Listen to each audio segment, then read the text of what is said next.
Ngayong araw nga ay kami namitas ng ilan sa mga bunga ng aming mga pananim kagaya nitong aming maliit na kamatis. So, 'di ba, ang cute talaga, ang liliit.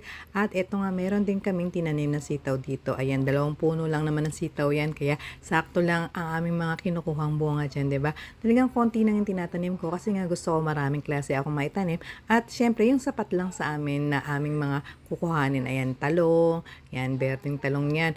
Malapit na nga 'yang lumipas pero marami pa rin namang naibubunga. At pagkatapos meron din tanim na kalamansi, isang puno lang yan pero napakasipag mamunga at malalaki ang nagiging bunga. Yan ang bulaklak ng blue turnip at kukuhanin namin itong bunga ng bigna, yung kulay pula na maliliit.